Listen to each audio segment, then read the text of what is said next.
가끔 우리가 지하철이나 버스를 타고 이렇게 잠이 들 때가 있습니다. 근데 잠이 들다가 갑자기 놀라서 이렇게 활짝 깰 때가 있습니다. 갑자기 놀라가지고 이렇게 몸을 팍 이렇게 깰 때가 되면요, 그냥 몸만 부르르 떠는 게 아니라 소리까지 지르게 되거든요. 그러면 이제 갑자기 저도 당황스럽지만 사람들의 시선이 이렇게 다 저에게로 쏠리는 걸 보면서 되게 이렇게 어렵습니다. 그때 느끼는 느낌은 되게 민망하거든요. 부끄러움과 수치스러움을 느껴가지고 가능한 빨리 이 자리에서 벗어나야겠다, 그런 생각을 먼저 하게 됩니다. 그런 일들은 굉장히 많아요. 여러분, 우리가 길을 걷다가 우연히 이제 우리가 뭔가에 걸리거나 미끄러지거나 혹은 우리가 이제 유리로 된 문을 탕 부딪히는 경우가 제법 있거든요. 그러면 이 굉장히 아프고 굉장히 충격이 크고 통증이 큼에도 불구하고 아픔을 못 느낍니다.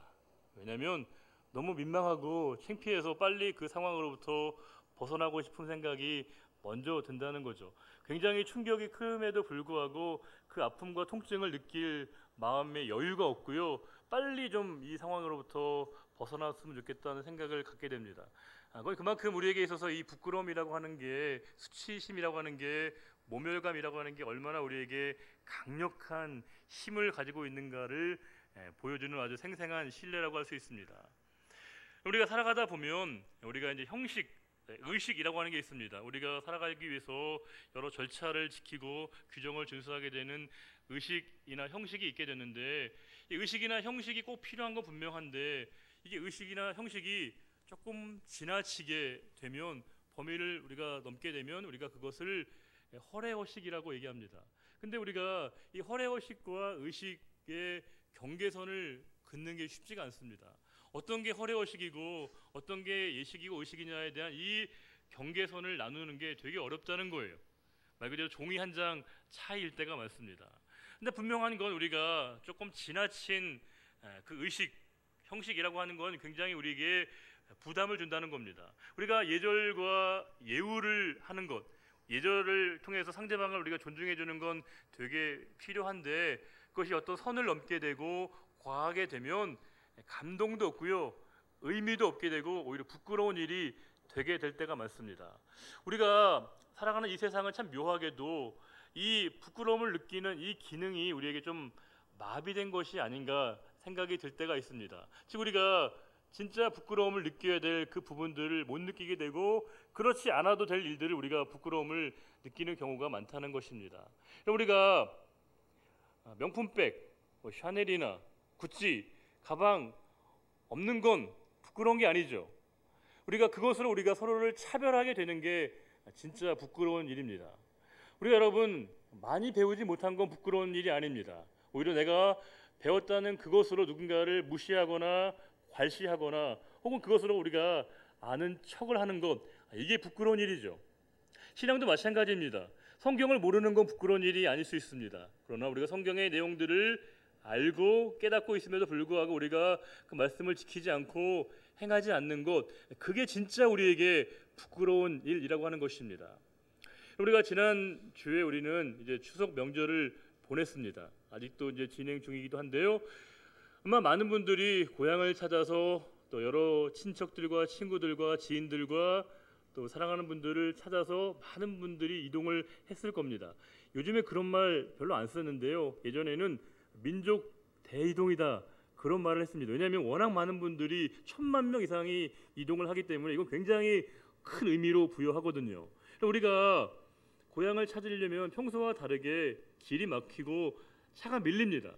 그럼에도 불구하고 많은 분들이 고향을 찾고 사랑하는 분들을 찾아 나서는 그 이유가 뭘까요?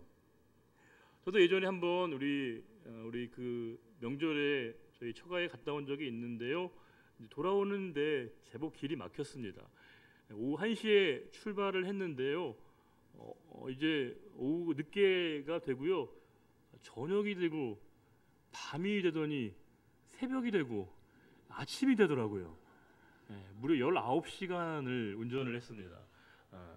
근데 어떤 분 얘기 들어보니까 이보다 훨씬 더 운전을 많이 한 분도 계시더라고요. 어제 청소하 집사님 네 분의 얘기를 들어보니까 이번에도 막혔지만 20시간 넘게 걸린 적도 있으시다는 겁니다. 정말 힘든 일이죠. 차 안에 갇혀있는 그 시간 얼마나 괴로운지 모릅니다.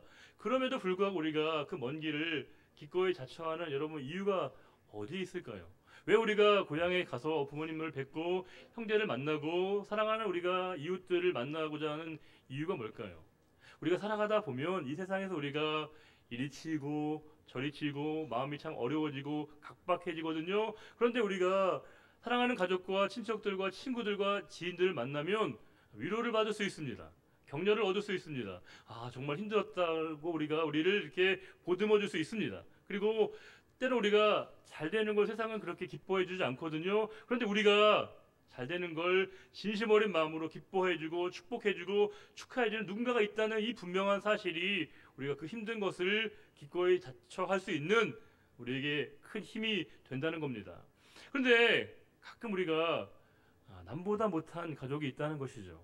우리가 남보다 못한 이웃 사촌도 분명히 우리에게 존재합니다. 우리가 명절에 모여서 이렇게 오랜만에 만나는 우리들이 할 대화라고 하는 게 기껏해 아파트값 오르고 내리고 정도에 우리가 얼만큼 버냐 아니냐, 우리가 기껏해 우리가 자식들이 어느 학교에 갔느냐의 얘기로 우리가 끝내버리게 되는 건 아쉽지요. 우리가 오랜만에 만났는데 도대체 결혼 언제 할 거냐고, 공부는 다 때가 있다라고 얘기하는 것은 우리가 물론 필요한 얘기지만 그 어렵고 힘든 시간 동안에 찾아가서 만난 그 두 사람 간에 나눌 대화가 적절한지는 고민이 된다는 겁니다.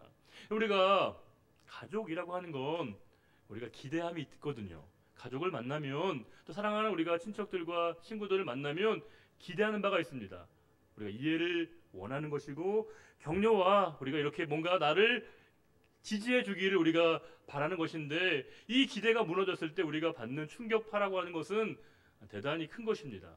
우리가 교회에서 우리가 서로의 상처를 주는 일을 극도로 우리가 조심해야 될 이유도 바로 여기에 있습니다. 왜냐하면 교회를 우리가 가족 공동체라고, 영적 가족 공동체라고 얘기를 하거든요. 우리가 세상과는 다르게 이 교회 안에서 상처를 받게 될 때 장로님으로부터 받는 상처, 권사님, 집사님, 목회자로부터 우리가 상처를 받게 되면 이 상처가 씻겨 나가기가 굉장히 오래 걸리고요, 상흔이 우리에게 남아있다는 겁니다. 그래서 우리가 이 부분을 극도로 조심하고 경계해야 하는 겁니다. 그런데 아쉬운 건 가끔 우리가 이 가족이 두렵게 여겨질 때가 있습니다.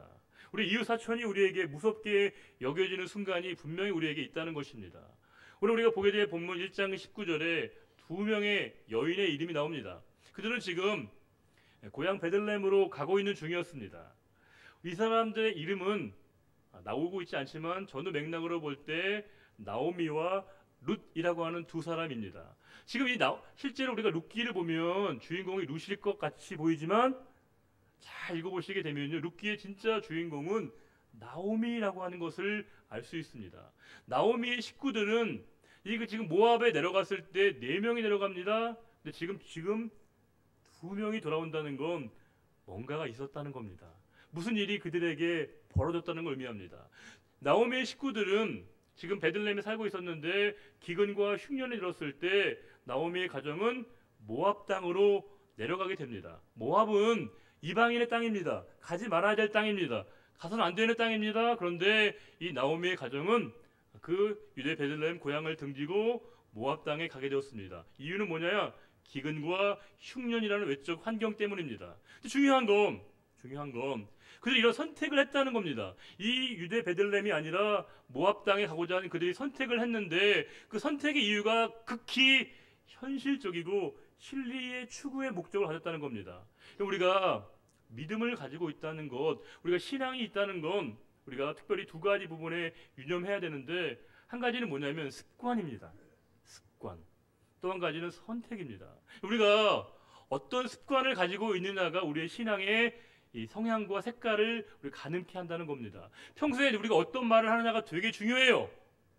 우리의 어떤 말을 하느냐, 어떤 생각을 주로 하느냐, 어떤 감정을 주로 품느냐, 어떤 행동을 주로 하느냐가 바로 우리의 신앙의 양태를 좌우하게 된다는 겁니다. 우리의 습관과 우리의 신앙은 절대로 뗄래야 뗄 수 없는 밀접한 관계 속에 있습니다. 선택도 마찬가지입니다. 선택을 우리가 미래에 대한 현재의 결정이라고 우리가 얘기하거든요. 우리가 어떤 선택을 할 때 중요한 건 그것을 과연 우리가 신앙적인 동기로 했느냐가 중요하다는 겁니다. 우리가 어떤 판단과 결정을 내릴 때 우리가 그것을 단순하게 우리가 여러 가지의 생각이 아니라 그것이 정말 우리가 판단과 결정을 내리고 선택을 할 때 내가 신앙적인 동기였느냐가 우리 믿음을 반증하게 된다는 겁니다. 아쉬운 건 우리 중요한 결정과 판단과 선택을 내릴 때 신앙적인 동기로 하지 않는다는 겁니다. 이건 이거고 우리가 분리하기 쉽다는 겁니다. 적어도 나오미의 가정은 그랬습니다. 그녀의 가정이 이제 모압 땅으로 갈 때 신앙적인 이유는 고려하지 않았습니다. 극히 현실적인 이유 때문에 이 모압 땅에 나오미의 온 식구가 갔습니다. 그 가는 식구들은요, 나오미와 나오미의 남편 엘리멜렉과 말론 기론이라고 하는 4명의 식구가 모압 땅에 내려가게 된 겁니다. 그런데 그렇게 기대감을 가지고 있었던 그 모압 땅에서 나오미가 만난 상황은 정말 다시 겪기 쉽지 않은 불행을 한 몸에 맞게 되었습니다. 나오미는 그 모압 땅에서 모든 재산, 많지도 않았을 그 재산을 다 탕진하게 되고 잃어버리게 됩니다. 게다가 사랑하는 남편 2명의 아들마저도 다 객사를 하게 됩니다. 모압 땅에서 죽게 됩니다. 이 나오미 혼자 남게 된 겁니다. 이 불행을 한 몸에 맞게 된 겁니다. 아마 나오미는 그렇게 생각했을 겁니다. 어떤 운명의 장난처럼 어떤 전능자가 있어서 하나하나 자신에게서 모든 것을 다 앗아갔다고 빼앗아갔다라고 아마 나오미가 생각했을 겁니다. 누군가 보이진 않지만 전능자가 있어서 자신에게 있는 모든 것들을 다 앗아갔을 것이라고 이 나오미는 생각했을 겁니다. 우리가 불행한 일을 당하거나 힘든 일을 당하면요, 우리가 반사적으로 신음이 나오거든요. 탄식이 나오게 됩니다. 괴로움에 우리가 토로하게 됩니다. 그런데 어떤 때는요, 이 신음마저 나오지 않는 순간이 있습니다. 탄식마저 흘러나오지 않는 순간이 있다는 겁니다. 너무 괴로운 나머지, 너무 고통스러운 나머지 아예 우리 입 밖에서 소리를 낼 수 없는 그 상황이 있는데 지금 나오미의 상황이 딱 그러했습니다. 정말 도저히 감당할 수 없는 그 불행을 한 몸에 안고 있는 것이 바로 이 나오미의 상황이었습니다. 나오미는 지금 유대 베들레헴 고향을 떠날 때 아마 호기롭게 떠났을 겁니다. 내가 다시는 여기 오나 봐라고, 내가 다시는 돌아오나 봐라고, 그런 마음으로 아마 유대 베들레헴을 떠났을 겁니다. 그리고 이제 그런 마음 품었겠죠. 만약에 내가 돌아온다면 금이 환영해서 내가 돌아오겠다라고 아마 이 나오미가 생각했을 겁니다. 그리고 정말 천신만고 끝에 모압 땅에 갔는데 그곳에서 모든 것을 다 잃어버리게 되었습니다. 모든 것을 다 그녀가 이제 다 없는 빈털터리가 되고요, 삶의 모든 기반이 다 무너지게 되었습니다. 유일하게 남아있는 건 그 모압 땅에서 얻은 2명의 며느리, 오르바와 룻이라고 하는 2명의 며느리 외에는 아무도 남지 않게 되었습니다. 그때 이 막막한 심경 가운데 있었던 이 나오미가 2명의 며느리들에게 한 가지 제안을, 호의를 베풀게 됩니다. 거의 유일하게 나오는 호의인데 1장 8절에 이런 말씀이 있습니다. 나오미가 2 며느리에게 이르되 너희는 각기 너희 어머니의 집으로 돌아가라. 며느리들에게 이렇게 얘기한 겁니다. 너희들의 집으로 가서 새 출발을 해라, 이런 거죠. 그게 쉬운 게 아닙니다. 왜냐하면 아무런 생애 유지 기반이 없는, 지지 기반이 없는 이 나오미에게 며느리들이라고 하는 건 생존의 최소한의 조건이었습니다. 그런데 그 며느리들에게 이제 새 출발을 하도록 떠나보내게 됩니다. 물론 이건 굉장히 이 나오미의 호의이긴 하지만 어떤 의미로 보게 되면 그만큼 이 나오미의 상황이 절박했구나, 더 이상 살고 싶은 의욕이 없는 거죠. 살고자 하는 의지가 없게 되는 겁니다. 성경에 나와 있지는 않지만 이 며느리들을 보내고 난 다음에 아마 나오미는 극단적인 선택을 생각했을지도 모르겠습니다. 이제 더 이상 내가 살 수 있는 모든 희망이 없기 때문에 이제 자포자기한 심정으로 며느리들마저 떠나보내게 됩니다. 그런데 예상치 못한 변수가 발생하게 됩니다. 이 오르바는 그냥 떠났는데 또 한 명의 며느리였던 이 룻이 안 가겠다는 거예요. 어머니 곁에 남겠다는 겁니다. 끝까지 어머니와 함께 동행하겠다고 룻이 얘기합니다. 그런데 그 룻이 어머니와 함께 하겠다는 그 고백의 내용이 대단히 중요합니다. 신앙적 동기입니다. 1장 16절, 17절을 같이 한번 읽어보겠습니다. 룻이 이르되 내게 어머니를 떠나며 어머니를 따르지 말고 돌아가라 강권하지 마옵소서. 어머니께서 가시는 곳에 나도 가고 어머니께서 머무시는 곳에서 나도 머물겠나이다. 어머니의 백성이 나의 백성이 되고 어머니의 하나님이 나의 하나님이 되시리니 어머니께서 죽으시는 곳에서 나도 죽어 거기 묻힐 것이라. 만일 내가 죽는 일 외에 어머니를 떠나면 여호와께서 내게 벌을 내리시고 더 내리시기를 원하나이다 하는지라. 와, 세상에나. 이 룻이 지금 어머니와 끝까지 함께 하겠다고 한 이유는 빌붙은 게 아닙니다. 내가 당신과 함께 끝까지 가겠다라고 하는 이 말은 뭐예요? 내가 당신의 삶을 책임지겠다라고 하는 고백입니다. 우리가 믿음이 있다는 건, 신앙인으로 살아간다는 건 누군가의 아픔과 상처와 고통을 외면하지 않는 것입니다. 우리가 그것을 책임을 지고 싶은 마음을 갖는 것이죠. 누군가의 짐을 함께 지고 싶은 마음을 갖는 것, 신앙입니다.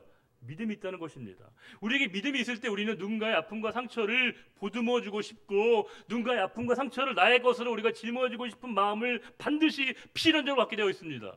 왜요? 믿음 때문입니다. 목회를 하면서 제가 여러 가지 감동받는 포인트들이 제법 되는데요. 그 중에 몇 가지는 뭐냐면, 성도님들 가운데 상황이, 형편이 다 다르시잖아요. 그런데 이제 그 조금 힘들고 어려운 형편의 상황에 있는 분들을 접하실 때 어떤 분이 이분을 이제 돕고자 하는 마음을 이제 보고 듣고 저도 참여하게 될 때 되게 말할 수 없는 기쁨이 있습니다. 직접적인 이해관계 없어요. 그러나 누군가가 어렵고 힘든 상황을 접하게 되어졌을 때 그 상황을 나의 상황으로 받아들이게 되어지는 그 마음, 그건 오직 유일하게 믿음으로 설명이 된다는 겁니다. 청년들 되게 이기적이라고 우리가 많이 얘기하잖아요. 자기밖에 모른다고 얘기하잖아요. 제가 10년간의 청년부 사역하면서 느꼈던 많은 부분들 가운데 감동이 되는 부분들이 많습니다.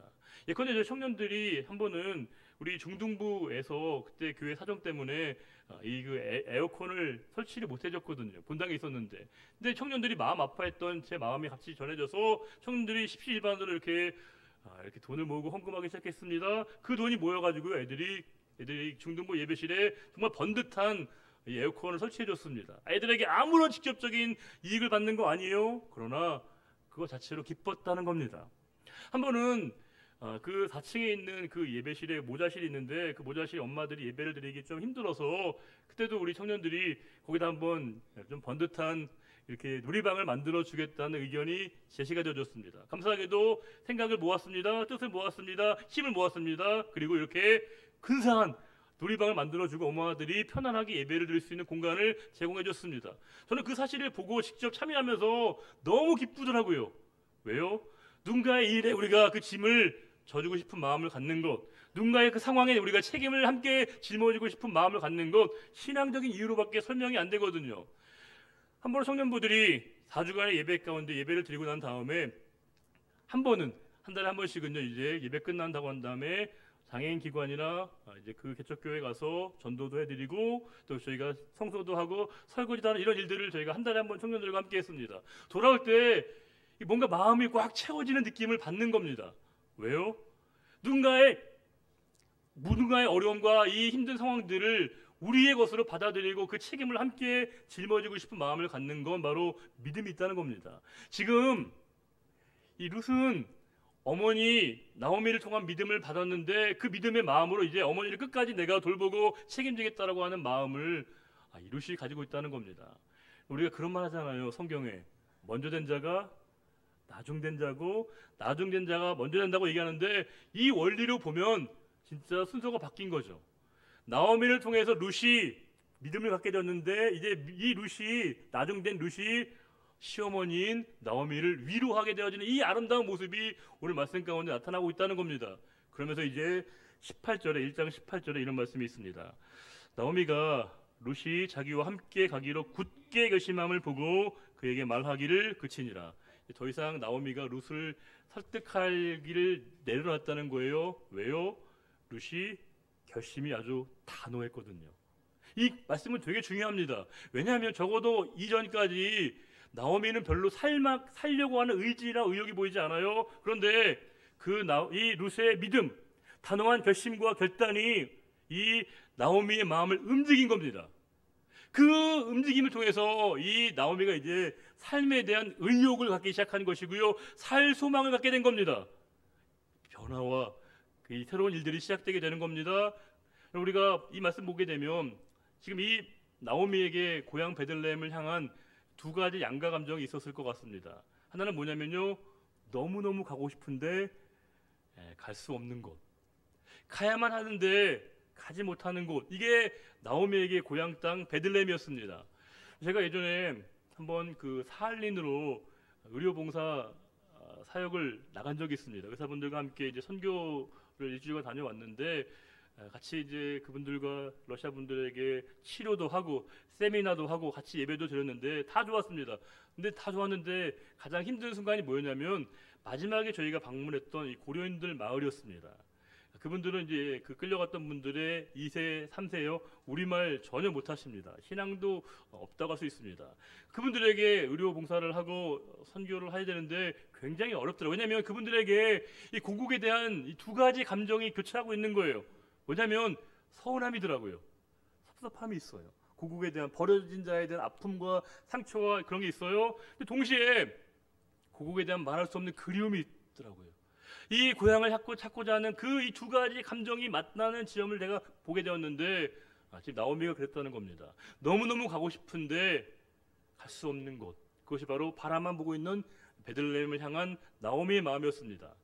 그런데 이제 나오미에게 선택지가 없습니다. 대안이 없습니다. 그래서 이제 그 며느리 룻과 함께 베들레헴으로 가고 있었습니다. 19절 한번 보겠습니다. 아까 읽었던 말씀인데 같이 한번 읽어볼까요? 19절. 이에 그 두 사람이 베들레헴까지 갔더라. 베들레헴에 이를 때 온 성읍이 그들로 말미암아 떠들며 이르기를 이가 나오미냐 하는지라. 재밌어요. 베들레헴에 가까이 오니까 온 성읍, 이 온 성읍은 원문에 보면 여성형으로 되어 있습니다.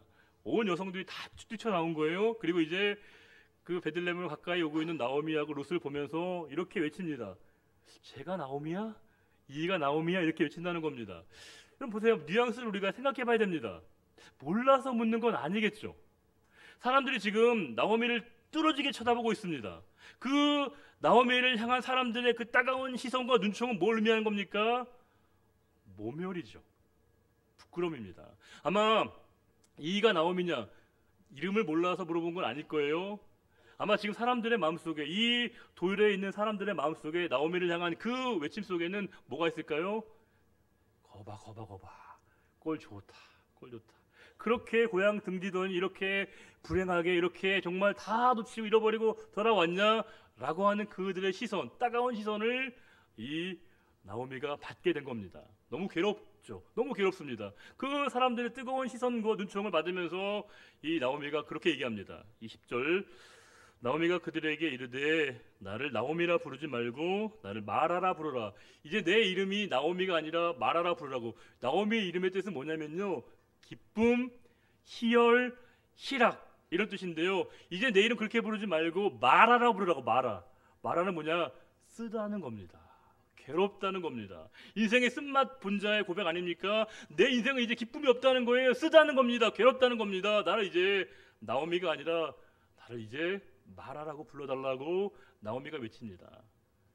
이 고백 속에서 나오미가 얼마나 겪었던 그 삶의 그 경험들이 녹아 있습니다. 그녀가 바랬던 상황과 전혀 다른 상황을 만나고 있었을 때 그 나오미의 이 무너지는 가슴, 사람들의 그 따가운 시선을 느꼈을 때 얼마나 이 나오미가 괴로웠을지 우리가 충분히 짐작해 볼 수 있다는 겁니다. 21절에 이런 표현이 있습니다. 같이 읽을까요? 21절. 내가 풍족하게 나갔더니 여호와께서 내게 비어 돌아오게 하셨느니라. 여호와께서 나를 징벌하셨고 전능자가 나를 괴롭게 하셨거늘 너희가 어찌 나를 나오미라 부르느냐 하니라. 너무 괴로운 나머지 이렇게 얘기한다는 겁니다. 자신을 이제 나오미가 아니라 마라라고 불러야 될 분명한 이유를 다시 한번 얘기합니다. 모멸감이죠. 수치스러움입니다. 부끄러움입니다. 자주 섞인 얘기입니다. 이럴 때 우리가 처하는 방식이 있습니다. 여러분, 우리가 심적 고통이 너무 크면요, 육체적인 고통은 고통도 아닙니다. 마음의 고통. 예전에 그 세월호가 사건 있을 때 합동 분향소에 어떤 엄마가 그 딸에게 보내는 편지 하나가 이렇게 언론에 소개가 된 적이 있습니다. 이렇게 엄마가 딸에게 보내는 편지 내용입니다. 너는 돌 때 실을 잡았는데 명주실을 새로 사서 놓을 것을 쓰던 걸 놓아서 일이 되었을까? 엄마가 다 늙어 낡아서 나아서 오래 품지도 못하고 빨리 나았어. 한 달이라도 더 품었으면 사주가 바뀌어 살았을까? 엄마는 모든 걸 잘못한 죄인이다. 몇 푼 더 벌어보겠다고 일하느라 마지막 전화 못 받아서 미안해. 엄마가 부자가 아니라서 미안해. 없는 집에 너같이 예쁜 애를 태어나게 해서 미안해. 엄마가 지옥 갈게. 딸은 천국에 가. 가슴이 미어집니다.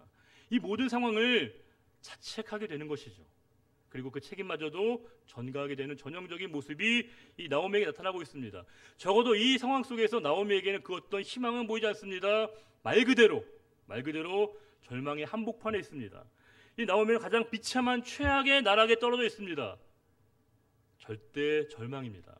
희망 고문 이 말조차 나오미에게는 그대로 사치스럽게 여겨지는 게 바로 나오미의 상황이었습니다. 그런데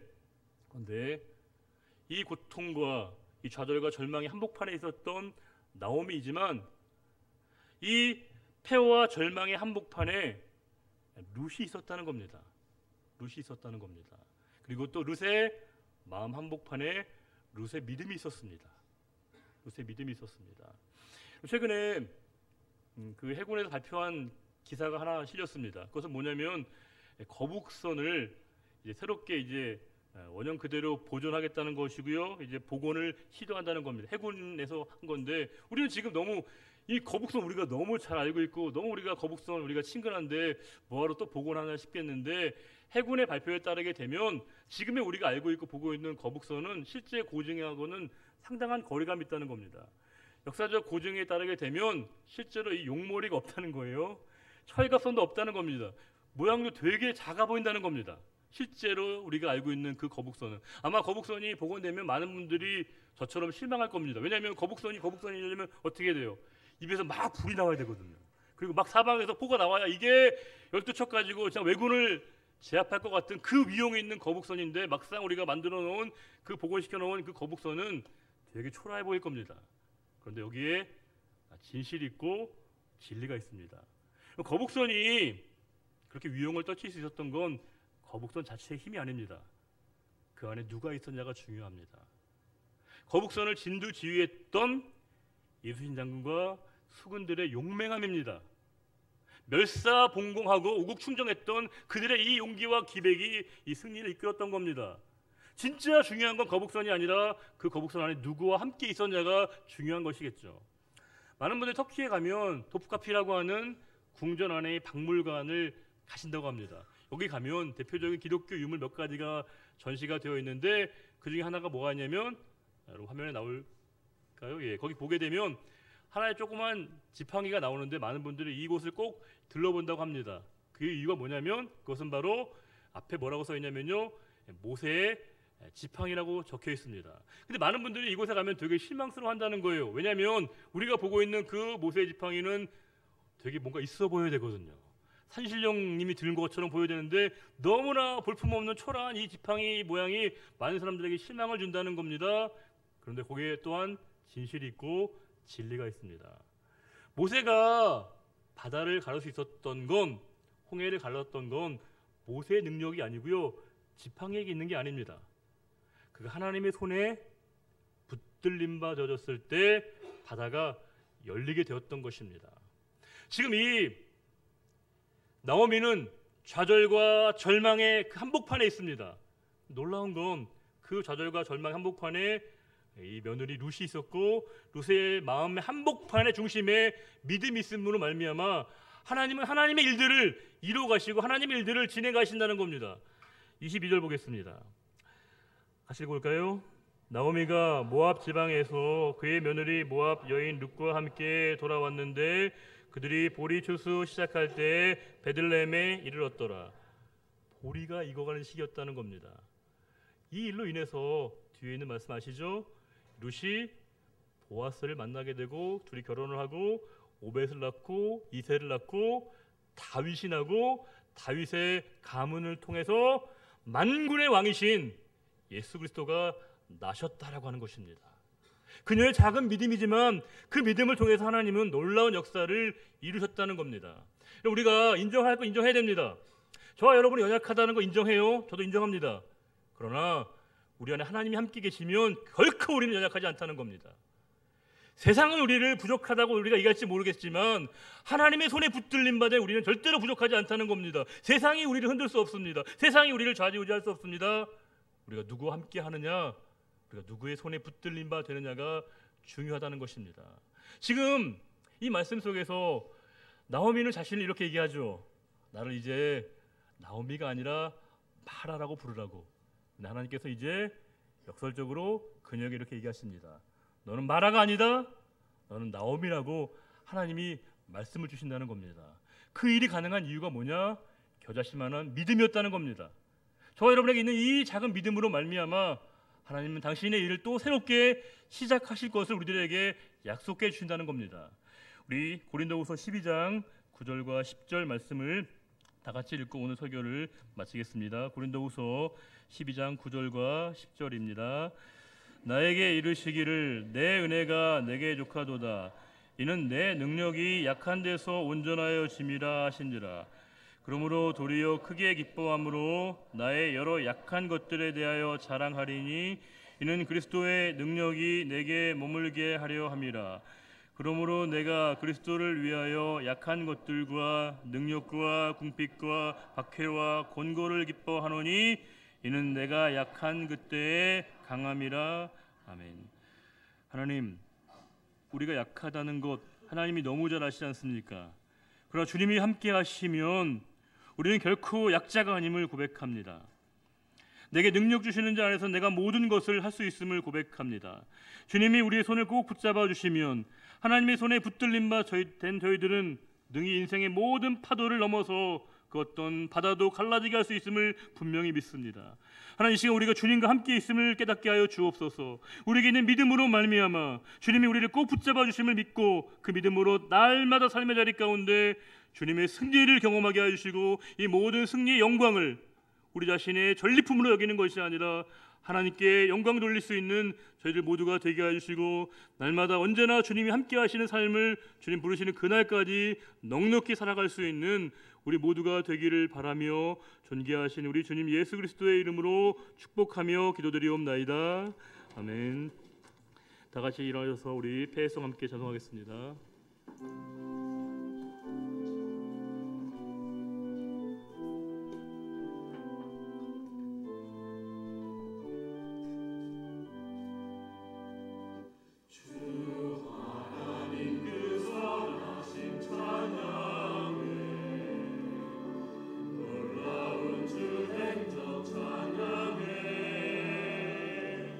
주님의 사랑이 가득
여호와는 내게 복을 주시고 너를 지키시기를 원하며 여호와는 그의 얼굴을 내게 비추사 은혜 베푸시기를 원하며 여호와는 그 얼굴을 내게로 향하여 드사 평강 주시기를 원하노라. 이제는 우리 주 예수 그리스도의 은혜와 하나님 아버지의 크고 놀라우신 사랑과 성령의 인도 교통 충만케 하심이 오직 우리의 모든 삶의 자리 가운데 주님 부르시는 그날까지 주님과 동행하기로 다짐하는 우리의 거룩한 결단과 그 고백 위에 이제로부터 영원히 함께해 주시기를 간절히 축원하옵나이다. 아멘.